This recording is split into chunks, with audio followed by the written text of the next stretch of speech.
Welcome back to ProjectAdya. I'm Nova, and this is part 2 of a conversation that got a lot more personal than I expected it to. If you didn't catch part 1, I opened up about something I've never really said out loud on this show.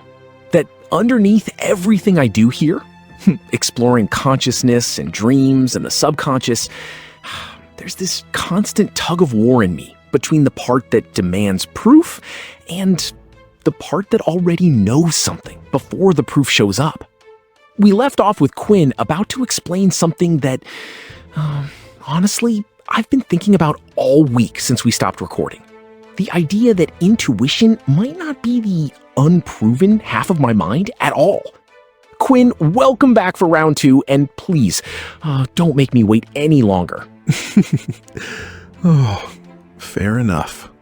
No more cliffhangers.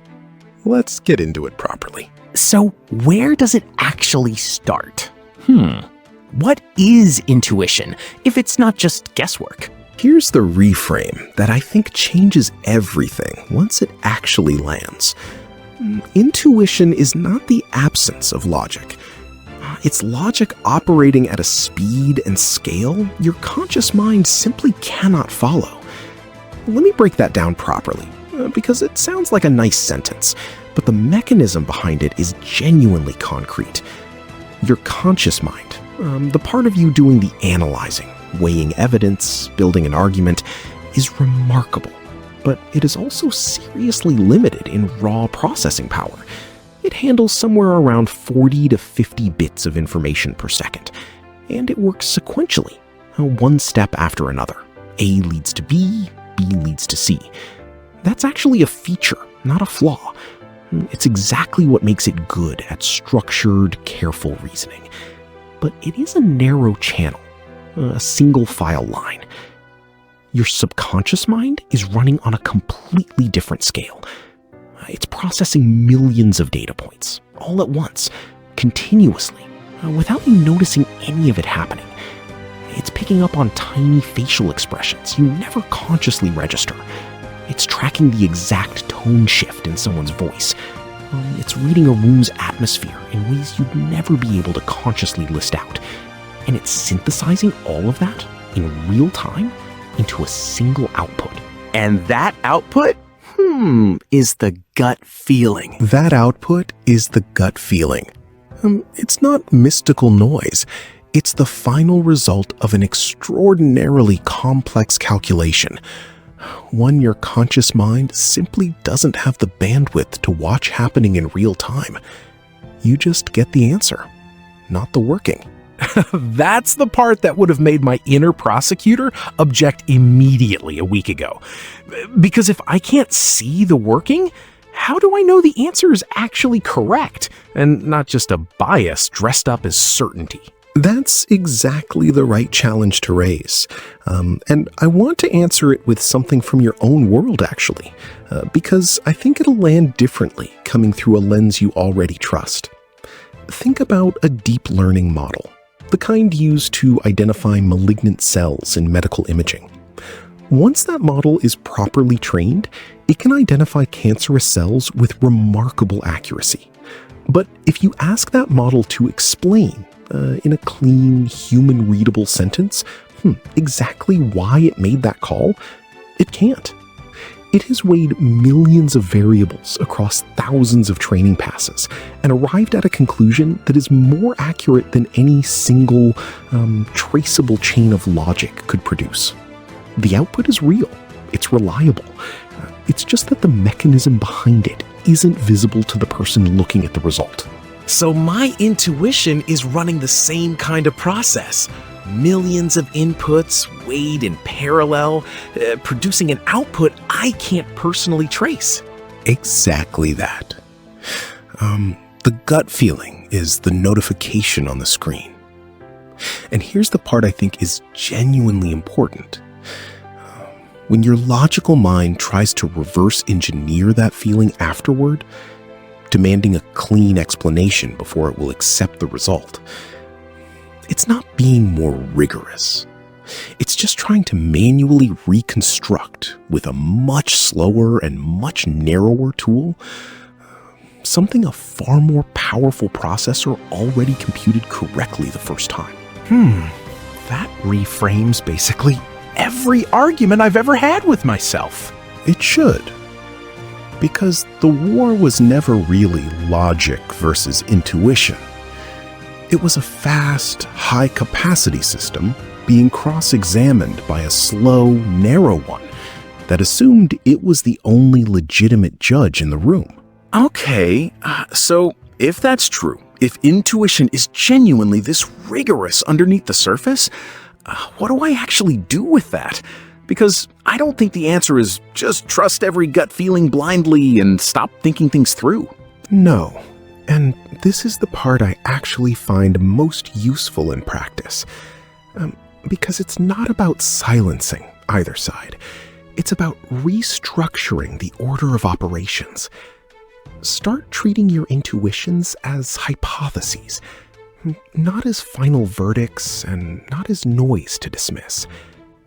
When a strong, sourceless feeling shows up about a decision, a direction, a person, don't demand instant proof, and don't throw it out either.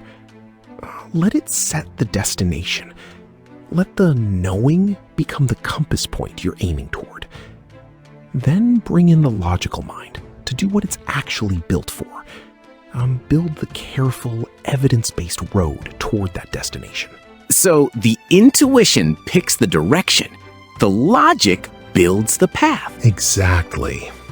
And here's the safety valve built right into that process.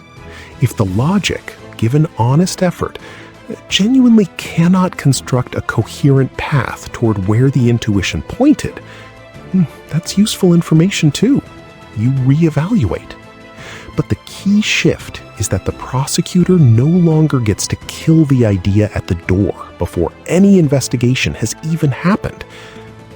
It gets a real hearing instead of an instant dismissal. That distinction alone would have saved me from abandoning at least a handful of decisions I actually still think about. Most people carry a version of that same regret, not because their logic was wrong, but because it was given a veto it was never actually qualified to hold. I want to ask you about something bigger, because the article this is all built from makes an argument I find genuinely striking. That this isn't just a personal quirk of overly analytical people, that basically every major breakthrough in human history has followed the same sequence. It has. And it's remarkably consistent once you actually look for it. The intuitive leap comes first. The logical proof comes second, to build the road toward what the leap already pointed at. You see this everywhere once you know to look. The mathematician Ramanujan arrived at formulas he genuinely could not formally prove yet. The proof came later, sometimes from other mathematicians entirely. Gregor Mendel had an intuition about the existence of hereditary units, what we'd now call alleles, decades before anyone had the tools or the framework to prove it. It took nearly 90 years for that intuition to be fully vindicated, first through T.H. Morgan's work confirming the pattern, and later through Watson, Crick, and Rosalind Franklin uncovering the actual structure of DNA itself. The direction gets set by something that comes before reason. Reason's job is to build the road after the direction is already chosen. So logic without intuition Is a precision instrument with nothing to aim at. It can tell you, with total accuracy, that 2 + 2 is 4. It cannot tell you which problem is actually worth solving in the first place, or why the answer matters to anyone. And intuition without logic is the opposite problem. A vivid, powerful signal that can't build anything that survives past the initial spark of inspiration. Neither one alone gets you very far. Together, they build something neither could reach on its own. and that integration? Is that actually what ends the war? Not one side winning? That's exactly it.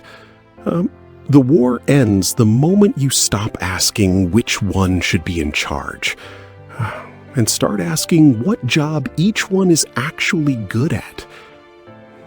You stop experiencing yourself as two competing people sharing one body, and you start operating as a single, coherent instrument. One part that notices what the conscious mind is too slow to catch, and one part that has the discipline to build something lasting out of what gets noticed. Quinn, to close this out, for me and for anyone listening who has been carrying this exact tug of war without a name for it, what's the one question you'd want us actually asking ourselves? The next time a quiet certainty rises up in you, that sudden, sourceless knowing that seems to contradict whatever the data in front of you is currently saying, don't ask, why can't I prove this? Ask a better question instead. Is your gut feeling actually failing the test of logic? Or has your logic simply not caught up yet to what the rest of you already knows? I think I'm going to be asking myself that question a lot more than 14 times a week from now on. That's genuinely the best outcome I could hope for from this conversation. Quinn, thank you for both parts of this. And honestly, for making it feel completely safe to bring something this personal onto my own show. Thank you for trusting the chair enough to sit on the other side of the question for once. I have a feeling a lot of people needed to hear you ask it, not just me answer it. I hope so. Come back soon. Always. And that's a wrap on part 2, and on this whole 2-part conversation. If you've made it this far, and any part of this felt like it was describing something in you, the tug of war between what you can prove and what you already know, I hope you leave with a little more permission to let both sides speak. Your logic and your intuition were never actually enemies. They just never had someone teach them how to work in the same room. I'm Nova. See you next week.